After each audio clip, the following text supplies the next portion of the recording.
एक ऐसा आइलैंड जहां कुदरती आफत का ऐसा मुजाहिरा बरपा हुआ जो शायद आज से पहले आपने कभी नहीं देखा हो, लेकिन सैटेलाइट ने वो मंजर रिकॉर्ड किया है।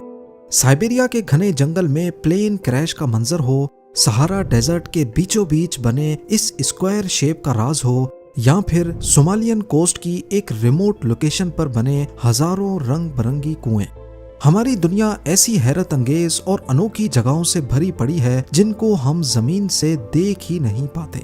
आज हम ऐसी ही 10 छुपी हुई लोकेशंस का पर्दाफाश करेंगे और हमेशा की तरह इन स्ट्रेंज लोकेशंस को एक्सप्लेन करने की कोशिश भी करेंगे। ज़ेम टीवी की वीडियोस में एक बार फिर से खुशामदीद। नाजरीन, बात शुरू करते हैं एक अनोखे आइलैंड से। जापान से करीब 1200 किलोमीटर साउथ ईस्ट में देखा जाए तो पैसिफिक ओशन में इवो जिमा नामी एक छोटा सा आइलैंड है। वर्ल्ड वॉर 2 में इस आइलैंड पर जापान और यूएसए की जंग हुई थी, जिसकी निशानियां आज तक यहाँ बिखरी हुई हैं।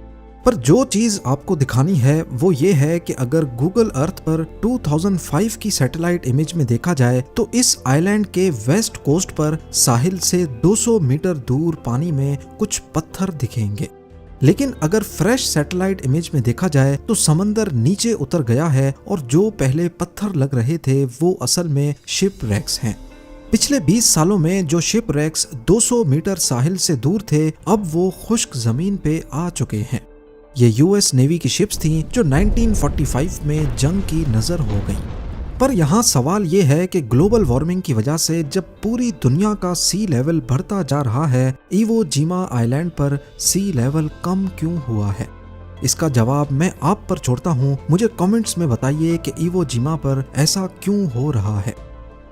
अब चलते हैं अगली लोकेशन की तरफ। रशिया के फार नॉर्थ ईस्ट रीजन में साइबेरिया के वीरान जंगलात के बीचों बीच ओलेनयोक नामी एक रिवर गुजर रही है। इस रिवर के किनारे पर एक ऑक्सबो लेक मौजूद है, यानी वो झील जो पहले रिवर का ही हिस्सा होती थी। इस लेक के पास अगर जूम किया जाए तो जंगलात के बीच एक प्लेन क्रैश का मलबा नजर आ रहा है। सैटेलाइट इमेज से ऐसा मालूम होता है जैसे प्लेन ने जंगल के दरख्तों को चीरते हुए क्रैश लैंडिंग की है। देखने में ये ट्विन इंजन एंटोनोव AN-30 लगता है। Bureau of aircraft accidents archives में ढूंढने पर मालूम पड़ा कि 22 जून 2022 को एक एंटोनोव AN-30 याकुट्स्क एयरपोर्ट से टेक ऑफ हुआ और उसको ओलेनयोक तक जाना था। इसमें 6.5 टन सामान और 7 क्रू मेंबर्स मौजूद थे, पर ओलेनयोक एयरपोर्ट से करीब 15 किलोमीटर पहले ही इसका फ्यूल खत्म हो गया और दोनों इंजन्स बंद हो गए। मजबूरन पायलट ने जंगल के ऊपर क्रैश लैंडिंग की। खुशकिस्मती से इस हादसे में सारे क्रू मेंबर्स बच गए, लेकिन प्लेन को इतना नुकसान पहुंचा कि उसकी रिपेयर पॉसिबल नहीं थी। हादसे के वक्त खींची गई फोटो में देखा जाए तो जहाज के टेल एलिवेटर्स कटे हुए हैं, जो सैटेलाइट इमेज में पॉइंट ऑफ कांटेक्ट के पास देखे जा सकते हैं। पैसिफिक ओशन में न्यूजीलैंड के साउथ में एक आइलैंड है जिसको ऑकलैंड आइलैंड कहा जाता है। इस आइलैंड के बराबर में एक और आइलैंड है और इसका नाम काफी अजीब सा है। जी हाँ, डिसअपॉइंटमेंट आइलैंड। पर आखिर इतना अजीब नाम क्यों? इंटरनेट रिसर्च करने पर मालूम पड़ा कि 18th और 19th सेंचुरी में समंदर के इस हिस्से में व्हेल्स का शिकार बहुत कॉमन था। इंग्लैंड से लोग पैसिफिक ओशन के इस हिस्से का रुख करते थे, खासकर एंटार्क्टिका के करीब। कई महीनों के सफर के दौरान उनका खाना पानी, लकड़ियां सब खत्म हो जाती थी। उस वक्त जब दूर से इस खूबसूरत आइलैंड पर नजर पड़ती थी तो शिकारी सोचते थे कि क्यों ना यहाँ जाकर कुछ रेस्ट किया जाए और अपनी सप्लाईज वगैरह भी रीफिल की जाए। लेकिन कई 100 मील सफर करने के बाद जब वो यहाँ पहुँचते तब इस आइलैंड का असली चेहरा नजर आता। यहाँ ना लेक्स हैं, ना चश्मे, ना दरख्त हैं और ना ही कोई खाने की चीज, और ऊपर से यहाँ ठंडी हवाएं इतनी तेज हैं कि यहाँ रहना भी इम्पॉसिबल है। इसी वजह से जो भी यहाँ आता मायूस होकर लौटता था। तब से लेकर इस आइलैंड का नाम ही डिसअपॉइंटमेंट आइलैंड पड़ गया। अब चलते हैं चाइना की तरफ। चाइना के नॉर्थ वेस्ट इलाके में शिनजियांग वीगर नामी ऑटोनॉमस रीजन मौजूद है।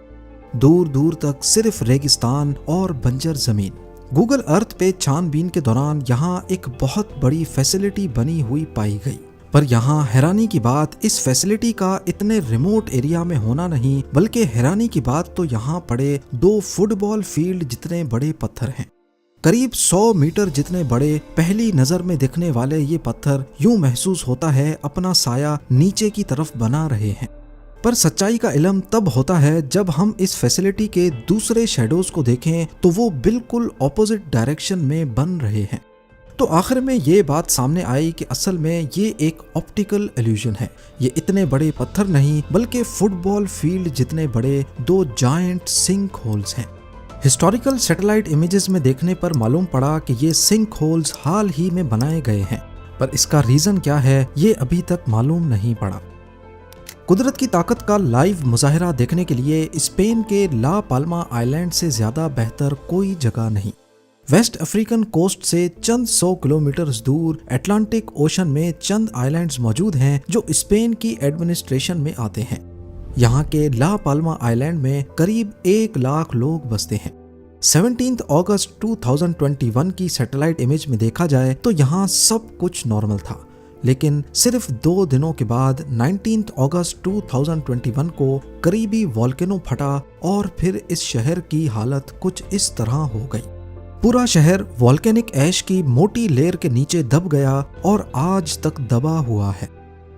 सऊदी अरेबिया में मौजूद अरेबियन डेजर्ट के बीचों बीच, जहां से करीबी इंसानी आबादी कई 100 किलोमीटर दूर है, रेत के बीच एक अजीब स्क्वायर शेप का निशान देखा गया है। एक साइड से दूसरी तरफ इसकी लंबाई करीब 400 मीटर्स है। इसकी एक साइड पे एक एंट्रेंस जैसी चीज रखी गई है जो शायद इस बात की निशानी है कि यहाँ कभी कोई रहता था। क्या ये कदीम दौर के किसी मुसाफिर खाने के बकाया जात हैं या कुछ और? इस एरिया की हिस्टोरिकल सैटेलाइट इमेजरी भी मौजूद नहीं है, लेकिन अगर काफी जूम आउट किया जाए तो ब्लर ही सही लेकिन हिस्टोरिकल डाटा मौजूद है। सेम उसी जगह 2007 में यहाँ इसी स्क्वायर के अंदर कुछ स्ट्रक्चर्स या बड़े बड़े कैंप्स बने हुए देखे जा सकते हैं, लेकिन इससे सिर्फ 1 साल पहले यहाँ किसी किस्म के कोई निशान मौजूद नहीं थे। यानी ये जो कुछ भी है 2007 में ही बनाया गया था। पर सवाल पैदा होता है कि इतनी वीरान जगह पर ये क्या चीज है और किसने बनाई? गाड़ियों के निशानात देखकर अंदाजा लगाया जा सकता है कि ये काम ऑयल एक्सप्लोरेशन टीम का हो सकता है। रेगिस्तान में ऑयल ढूंढने के लिए ये टीम्स जहां भी कैंप्स लगाती हैं, अपने आसपास खुदाई कर देती हैं ताकि जहरीले जानवर और कीड़े अंदर ना घुस सकें। इसी लोकेशन से थोड़ा ही आगे ऐसा ही एक और स्क्वायर निशान भी है और यहाँ पर भी 2007 में ही कुछ एक्टिविटी होती दिख रही है। अब चलते हैं अमेरिका में मौजूद लेक ओरोविल की तरफ। 2021 में कैलिफोर्निया में शदीद खुश्क साली पैदा हो गई, जिसकी वजह से लेक ओरोविल बिल्कुल सूख गई और उसमें डूबी हुई मुख्तलिफ चीजें जाहिर होना शुरू हो गईं। ठीक इस स्पॉट पर लेक का पानी 65 फीट गहरा है, पर लेक सूखने के बाद 30 मई 2021 के इमेज में देखा जाए तो यहाँ एक क्रैश्ड SUV गाड़ी नजर आएगी। इस लोकेशन के बराबर से ओरोविल हाईवे गुजरता है जो एक पहाड़ी रास्ता है और जिस जगह ये SUV जीप पड़ी है वहाँ एक शार्प टर्न भी मौजूद है। तो चांसेस हैं कि शायद ये गाड़ी कभी एक्सीडेंट का शिकार हुई थी और फिर उसका मलबा लेक की गहराई में गुम गया, जो लेक सूखने के बाद 2021 में जाकर जाहिर हुआ। सोमालिया के साहिल समंदर पर ये एरिया देखें जहां हजारों छोटे छोटे गोल निशानात मौजूद हैं। हर गोल सुराख का डायामीटर करीब 10 मीटर्स है और उसके अंदर रंग बिरंगी पानी भी मौजूद है।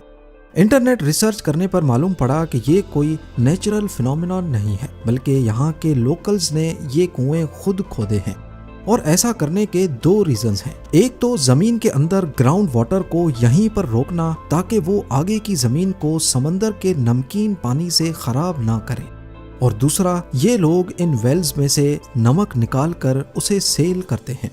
गर्म इलाके में होने की वजह से ये वेल्स एक नेचुरल सॉल्ट एवोपरेशन पॉन्ड्स के तौर पर काम करती हैं। ये 2023 में खींची गई यूक्रेन की एक एयर बेस का मंजर है। इसमें जो प्लेन आपको दिख रहा है वो टुपोलेव Tu-95 स्ट्रेटेजिक बॉम्बर है, पर इस जहाज के ऊपर काले रंग के गोल सर्कल्स नजर आ रहे हैं। जबकि इसी लोकेशन की 1 साल पुरानी सैटेलाइट फोटो को देखा जाए तो इस जहाज पर ये ब्लैक निशानात नहीं है। तो फिर आखिर ये क्या चीज है? असल में ये satellite image Russia Ukraine war के शुरुआती दिनों में कैप्चर किया गया था। जहाज के ऊपर ब्लैक सर्कल्स असल में गाड़ी के पुराने टायर्स हैं।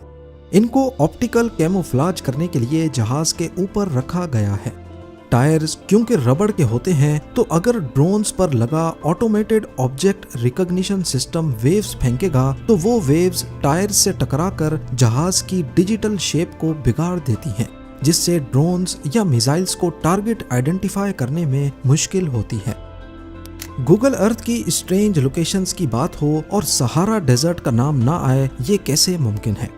सहारा डेजर्ट की इस रिमोट लोकेशन पर रेत के टीलों के बीच ये एक खूबसूरत जियोलॉजिकल फॉर्मेशन है जिसको 2013 में कैप्चर किया गया था।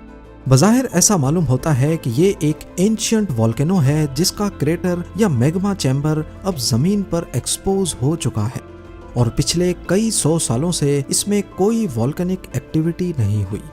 उम्मीद है ज़ेम टीवी की ये वीडियो भी आप लोग भरपूर लाइक और शेयर करेंगे। आप लोगों के प्यार भरे कमेंट्स का बेहद शुक्रिया। मिलते हैं अगली शानदार वीडियो में।